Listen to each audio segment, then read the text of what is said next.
Hello and welcome back to After the Movies, the show that you watch after you've watched said movie. And today, this week, whenever you're watching this thing, we are talking about The Revenant. Yes. And let me just start by saying that for me, this was the photo shoot for Apple's next iOS update. There are some beautiful shots of mountains and snow falling, and even the very first shot when we're panning up out of the water, and then there's like the sun back there, like reddish, and the moose that's totally CG, and like gorgeous cinematography for some of the landscapes. Then we cut to close-ups of like horse eyeball and Leonardo DiCaprio freezing in the background, and that's pretty much how bad the movie goes from there. I'm Luke, and with me is Jonathan. And we're here to talk about just how much we hated The Revenant. I'm a tad bit more neutral than Lucas. I like The Revenant in sections. I don't like it as a 3-hour-long movie. There's sections you liked? Yeah, there's parts I like. The beginning sequence with the Indians coming in and attacking, that sequence is a really well-executed sequence. I'm not saying that the movie has a point. I'm not saying there's a theme that I can really hold on to. I'm not saying it's worthy of a Best Picture nominee, because it's not. No. I mean, unless you're talking about, like, the photos for Apple's new background. Here's the thing. I would like to clarify that Luke and I are not cinematographers. We are not Academy kind of people. We're just not. Have you seen my movie? We're storytellers. We may not be the best at it, but that's what we aim to do. That's what we care about, okay? Yeah. The Revenant, it does have a story. It's just that I don't know what that is. Like, there's a plot. There are things that happen that lead to the next thing. But the story, like, what's really going on? What's it really about? You could ask the question, you could say it's about revenge, and it's about, like, suffering and survival. Well, yeah, there's suffering. Yeah, there's survival. And yeah, there's revenge. But I guess here's the thing. As a filmmaker, I cannot understand how you would look at the script, or even if you'd seen the whole movie before you made it, how or why you would want to be a part of that production. Like, why would you want to make that movie? Not only that, I mean, all the articles we've been reading and hearing about are all about the production, about how kind of crazy it was, how it was amazing they got the stuff they did. Like, it is. I mean, they're doing these really long shots. They're only shooting for like an hour a day. They got the sun, like, it's all natural lighting or torches, like nothing, no actual fake, lights that we usually use. Okay, and I will say, that torchlight scene through the woods, like that initial setup shot, gorgeous. There's a lot of gorgeous stuff. There's a shot looking up basically at the stars and space and trees, and there's like sparks of the fire coming. Oh, yeah, that was a great shot. Great shots, but that's the thing. That's all we're praising here. Like, that's all we're talking about. Yes. I mean, that's it. Okay, but at the same time, like, great shots, but for me, it was so jarring then to come to terrible shots. Like, the framing, in my ever so totally humble opinion, was terrible for a lot of these shots. Also, I felt like they put on this wide-angle lens for a lot of the long, live-action shots where we're right up next to somebody's face, and then we're over here and we're panning. Okay, but the whole world's kind of bowing at that point in time. So you go from, like, these gorgeously established shots to these really weird, far too uncomfortably close, kind of bent-out sequences. It just drove me crazy. Here's the thing, guys. I mean, the thing that, with that wide-angle lens, that bothered me, like, I don't remember bowing. I don't remember that. Like, if you were seeing it, I don't doubt it, but I don't remember it. What I do remember was Leo breathing on the lens. That was hilarious. I remember that happening, which, I don't know. This style of movie is just not our style of movie. No. That needs to be established. Like, we are not into the artsy contemplative fare. Like, Terrence Malick, don't give a crap. Like, I've watched The Tree of Life is the only Terrence Malick film I've actually sat down and watched on my own volition the whole way through, and I have to say that there's a great creation sequence in there, and otherwise, as my friend calls it, it's the tree of pretentious. That's what it is. What's the point? Like, can you really fall? Like, I don't know. It's like surrealist movement or any of the other things. I'm not saying that Revenant is surrealist. What I'm saying is like these other movements that are kind of using visuals and lots of kind of things that don't really make sense in a traditional narrative way to convey an emotion or a thought or an idea. It's more in that area. And there's yes, again, there is a plot. Leo his son gets killed. He wants revenge, and that's all after the bear attack, right? And he's going to go on survival to go hunt down Tom Hardy. And the Indians attacked them to steal the pelts so that they could get the horses to go after the people who kidnapped the daughter of the chieftain. Which was actually the same people that they were trying to get the pelts to. Yeah, that didn't make much sense to me. Or was it a different group of French-speaking... No, it was definitely the same group. That's so weird. So weird. I'm having a hard time talking about this movie because, again, there are some really beautiful things that this movie does well, especially cinematography. I actually think that the movie's establishing of Leo and his son and establishing of Tom Hardy's, like the establishing of the characters, I think was actually done well enough that I was like, yeah, like, I get this. Like, Tom Hardy can't stop talking. He's a totally selfish a-hole. And Leo's just trying to take care of his son, and his son wants to be more than what he is. And like, I got all that. Like, I was understanding all that. I was with it. I felt for him when, I especially felt for him when his son's getting murdered from him. Like, how can you not? But at the same time, it's like, I got it. Like, for me, personally, I was able to connect and enjoy the movie to say, like, I was in the shoe and in the place I was supposed to be. It's after that, for a good hour and a half or whatever, of the survival stuff, that was just long. I don't feel any tension because I personally know that Leo's. You just know. Same problem you could argue with other movies, right? Like, well, of course the good guy's gonna, make it, but I don't know. I just didn't feel a lot of tension. Some things were crazy. I didn't like, I squirmed when he was gonna do the neck. Yeah, but see, they did that in Lost. I've seen it already. Whatever, guys. What I'm trying to say is that the best thing about this movie thematically or story-wise was the suggestion of revenge. Is revenge yours or is it God's? Right? Like, that's a question or an idea posed. It's two different viewpoints. Yeah, and they bring that in like an hour and 40 minutes into the film. Right. Before that, it hasn't been there at all. From one of the better characters. Yeah. Which is this Indian dude who helps him. Was like a good Samaritan, essentially. Yep. Right. And he's in the movie for all of like 10 minutes. Yeah. Yeah. And he's used essentially to make you feel more horrible about the world and more horrible about like the French and like you just hate everything. Yeah. And yeah, and this movie's just brutal, by the way. It's mean. It's mean-spirited. Like, I get the idea that this is a rough world. Like, I get, like, yeah, you're up in the wild, you're doing fur trading and stuff, you're dealing with Indians. Like, you're going to be rough around the edges, for sure. But movies like this, a lot of the artsy movies especially that do these worlds or do anything like this, they present such a dark picture. There's never anybody who is hopeful or is a embodiment of hope in these stories. Like, where's like, there's got to be some dude who's like a preacher somewhere, right? But see, if they put a preacher, then he like, would have been wrong. Right, he would have been wrong. Because that's the thing. That's what I'm trying to say is, no matter what you put in there, there's no hope. Everything sucks. Everything's wrong. And I don't buy that. Yep. Like, one of the reasons I think that, for instance, people like my old man love a Western, even like the crappy ones, is that even though it's kind of a rough and tumble world in some places, there's almost always at least one cowboy who has a code of ethics, who's not wrong, who's like trying to make things work and wants good things to happen, right? Or a group of people even that want that, right? There's some good in the world worth fighting for. Some good. It's not all bad. Revenant is a world where everything's gone bad. I mean, well, his wife theoretically could have been good, maybe, if we had gotten to know her. His son and him are good until his son gets murdered. And that's the whole thing. Is it presents this world where everything sucks and everything's against you and everything is evil. And how do you respond? You want vengeance, right? You want to do something to make it just again. You want something to make it right again. And I think the movie does a good job in saying that that's not, like, revenge is not the answer to that.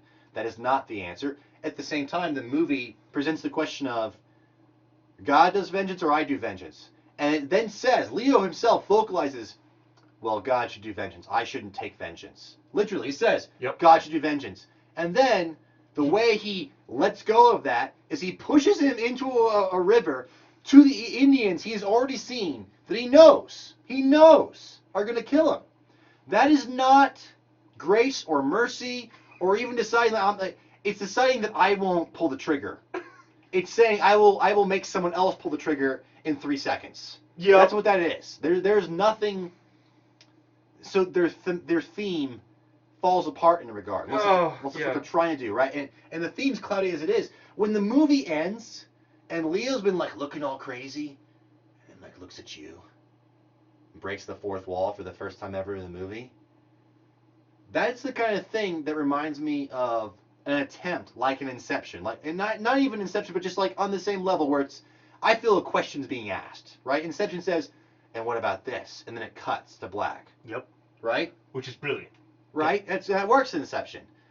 Very, very different. Breaking the fourth wall. Very, very different story. It's not asking, is he in a dream or not? It's not asking, what is reality? But like, it's asking me something. Is what I'm trying to say. I distinctly felt Leo's looking at me. Why would you break the fourth wall? You're asking me a question. You're like, what do you think about vengeance? But I didn't really get that. How good are your roots?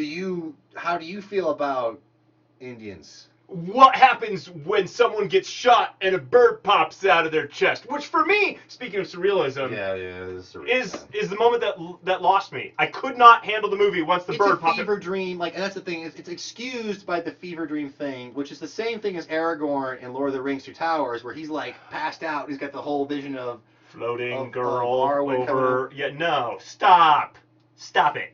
Okay, she's dead. We know that it's a dream because she's there. Okay, but you were saying some of the dream. Sometimes in film, dream imagery and like the ability to not be realistic in those moments can be really beautiful or really symbolic. Mm-hmm. What was the point of a bird coming out of her chest? What was the point of the broken down church with the bell? Here's the thing. Okay, here's the thing.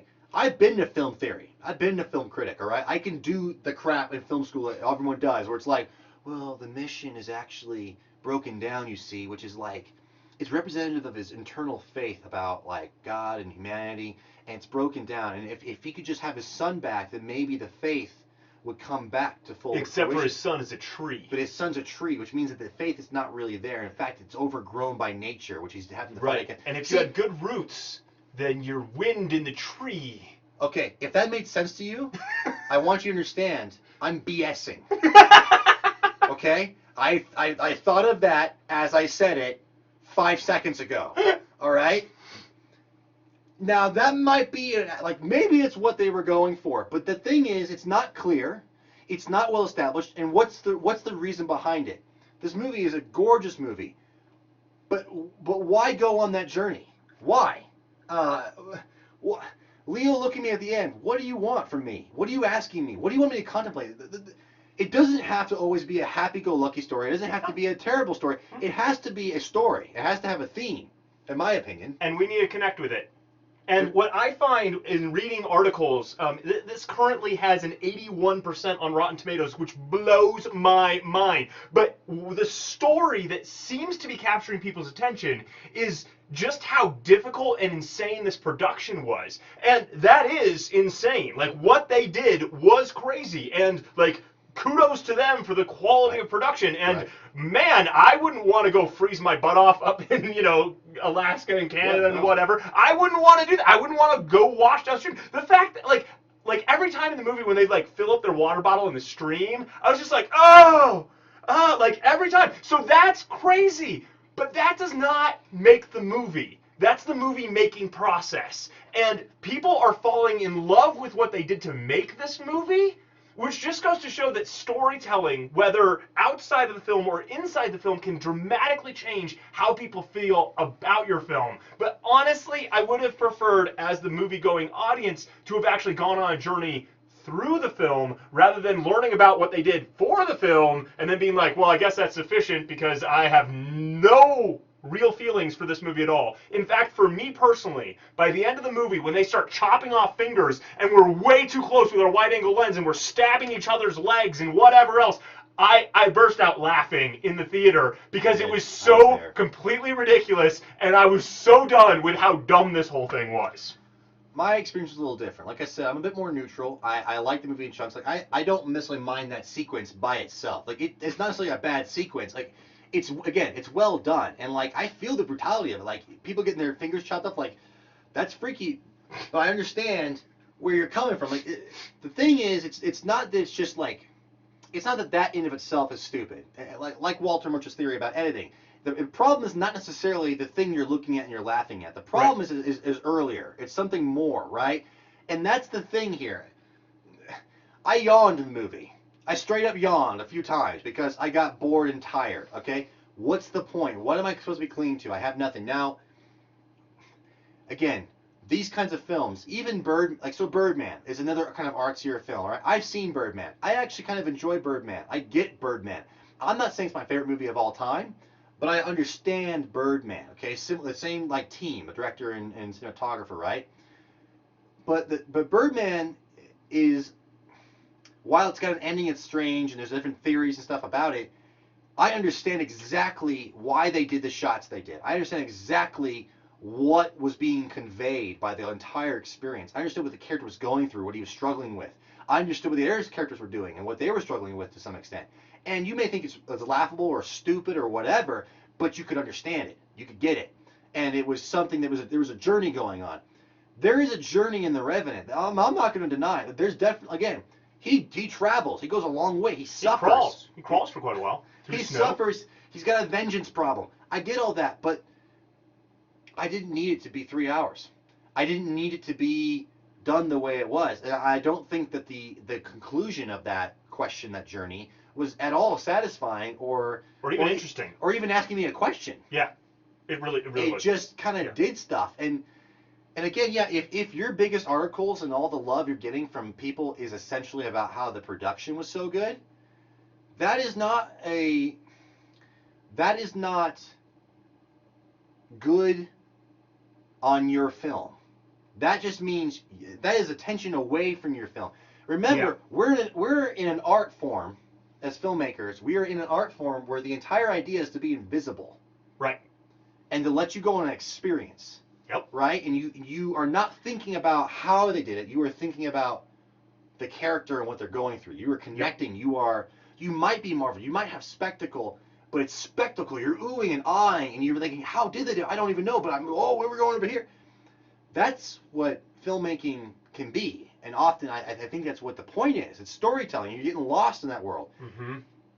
Revenant, if all of its attention is about how they did it, and how stinking cold everybody was, and I remember in the theater, I mean, again, have a lot of time, but I was thinking if I'm thinking to myself, that's a beautiful shot.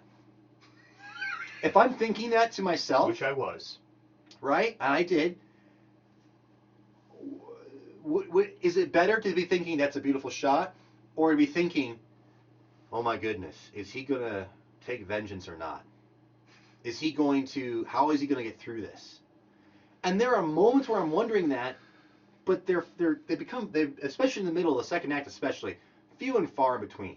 Instead, I'm kind of harassed with brutality, and I'm harassed with, I don't know what. I'm trying to make sense of it. So, I don't know. Maybe you feel differently. Maybe you have a different perspective entirely on this. I have a friend who believes this movie is a masterpiece. My humble opinion is that it is not a masterpiece. It's a masterpiece of cinematography. It's not a masterpiece of filmmaking or of storytelling. Yeah. I think, and anyone who's been watching or knows me at all knows that my favorite movie of the year easily is Mad Max Fury Road. And I've heard some people say that they think that movie's just a long, extended car chase, and that's all it is, to which insults me, right? Because I think, no, there's a story there. I think there's a lot of great things going on there, right? So I can get where if maybe our comments are frustrating, okay, give me an argument. Comment. Tell me what this movie's about, and how the filmmakers did a good job of conveying that to the audience so that they could go along and be communicated to. Remember, this is also a communication form. Yep. This is not just different filmmakers use it for different things. If The Revenant wants to be an experimental film, it wants to be an exploration of what you can do, okay, great. And if you enjoyed that, fantastic. But let's call it what it is. Yes. Okay? If you want to make a different category in the Academy every year, and you want to say best advancement in filmmaking or best experiment, or like craziest production that people did, like with Boyhood, and they did a movie over 12 years, or they went and filmed in freezing cold temperatures. Cool. All fascinating stuff. Yep. I've checked those things out. They're fascinating. It's very unique. but it's not a best picture. Right. What is, that's the question really to you and to us, and I think our answer might even be different than yours. But the thing is, to me, a best picture is not the best cinematography, it is not the best experiment, it is not the best pushing of the visual storytelling boundaries. If you can do all that, phenomenal. Better. But storytelling, what experience did I go through? What came out of that? Which is why I argue what I argue. Which is why I argue Mad Max. I think there is a story. I think it's spectacle and filmmaking. And I think there are things I'm like, whoa, how did they do that? That's kind of crazy and impressive. I think they did a lot of things right on all the spectrums. And they told me a story, and it was a good story, and I got it, and I was amazed that they were able to tell me a story at all when the movie is a giant car chase. Like, that's the thing to me. Yep. That's really good filmmaking. Well, and they used, like in Mad Max, they used the car chase to advance the plot and tell you about characters and show you the world and do all of these things that they built stuff into. In Revenant, the only building that you did was, it's still cold.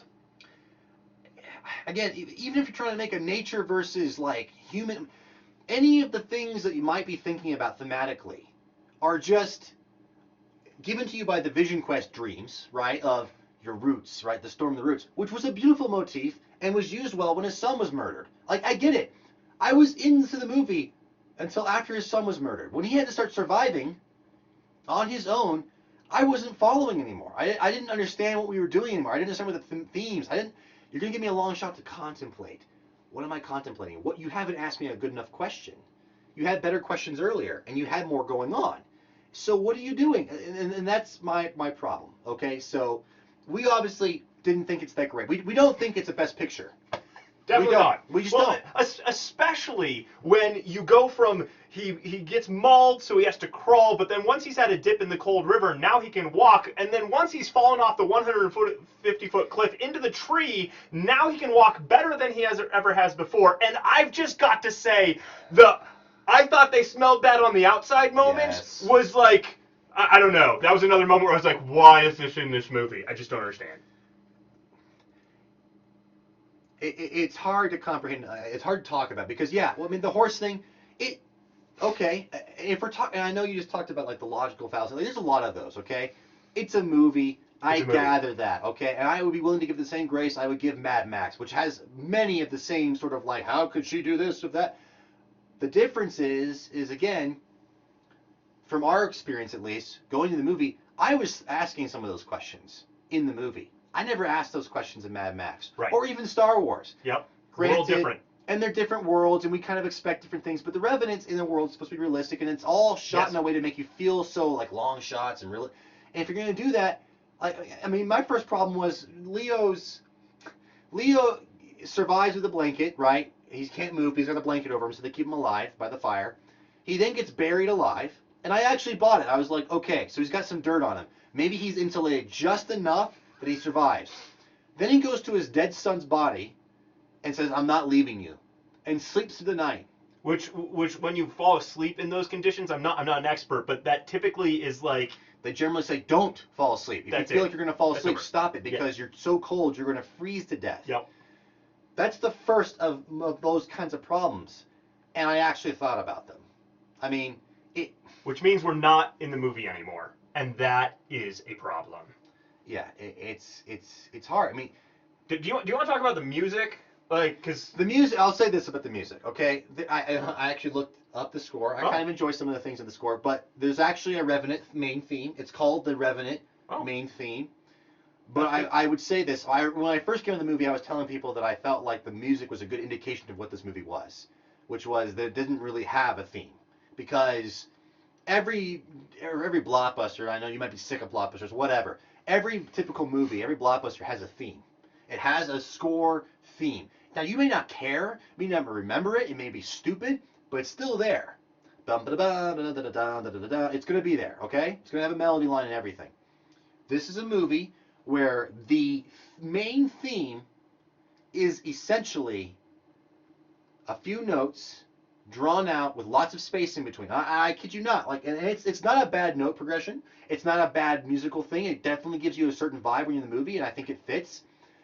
But the theme itself is extremely, even the theme has lots of chunk of negative space, so to speak, right? If you're an artist, Canvas. You paint and you use the negative space, the canvas itself, not with any paint on it, to also accent things you are painting. They're doing something that's very similar with this movie. Lots of periods of just looking at landscapes. Lots of just space, negative space, if you will, that's not filled up with the typical drama elements to make you think or to try to accent something. And they do it in the music too. Note, note, note, note. And that's a bit extreme. And that's the kind of the vibe with the entire movie. Mood, atmosphere, feelings. But there's no real direction. There's no real even question. It's just mood, moody mood. And I will say that from a sound design standpoint, I adored the shots in the forest with the creaking and the sound and just all the stuff that went on to that. That was fantastic. And then we got to the dialogue. And it was this microphone. It was terrible audio design once we got to dialogue sequences because I couldn't understand a thing they were saying. And it turned out it didn't matter anyway because most of the time they were whispering about how you need your roots and family. We have a very cynical attitude towards this movie. And I will take this moment just to go one step further, which is to say this movie, The Revenant, is not necessarily that we are really, really, really hateful of this movie. I'm not even hateful. I'm neutral in this movie. I think it's, again, good in chunks, not the whole way. But the thing about it is the style, the filmmaking process here, the especially the Academy. I've always had an issue with the Academy Awards and Golden Globes, and really them glad-handing themselves. But when you look at what they're saying, right? They're trying to say, what's the best movie of the year? What's the best cinematography of the year? I mean, these are real questions. And the way they answer these questions for their own industry is often highlighting either things that are agendas and stuff like that, but it's often stuff like this too. And the common person, so to speak, the person who doesn't care about film just calls it maybe artsy. Like, oh, it's just an artsy movie. It was pretty good, all right. There's a place for pushing cinema forward, for trying new things. And The Revenant may be doing that, and that's wonderful to see them approach it and try some new things as far as like cinematography and all that stuff goes. But when you lose storytelling, or when your story takes an absolute back seat to what this movie is, I don't think you earn the right to be called the best picture. I don't think you get that right. Now, again, the Academy certainly thinks so. That's the thing. This movie presents a chasm of sorts. It presents a question of where are you in the cinema world? What do you care about? What are you looking for? I get not every movie's a stellar masterpiece. I get not every movie's about story. I get that. There are movies that are just style, and that's a fun thing to go through, and maybe that's what you went through in The Revenant. But and I'm even okay with saying, look, there are different films for different people, right? Like, certain films appeal to different kinds of people, and that is great. Like, enjoy those movies. It's okay if you disagree with me on movies. Yeah, that's totally fine. We come from a perspective where storytelling ends up being the king. The content and how you try to execute that content is the most important thing. Okay? That's where you start. That's a baseline. You start with the script. That's the thing. That's the other thing about this medium. You start with a script. You start with a story. You start with words. You start with, like, how does this connect to this, connects to this, connects to this, progression to an end. That is where this art starts. And this film is so much not about that. Like, I don't even know what the script looks like. I don't even know how you did this. I wonder how much shorter the script might be than what the actual film is. I mean, we can just keep ranting and ranting and ranting, but the point is, if you like this, okay, great. Tell us why. Tell us why. Explain to us why it would be worthy of being the best picture of the year. We disagree. And you might like a lot of things. You might have liked Mad Max, Star Wars, and Revenant, and, Carol, and whatever else has come out. You might like it all. But what held you in for The Revenant? What makes it so good? What makes it superb? Is it worthy of a Best Picture nom? Is it worthy of all the attention and praise it's getting? And I just want to end by saying, look, I honestly don't fear death because I watched The Revenant, and I already did. Oh, bother, I have to. It's gonna be okay, guys.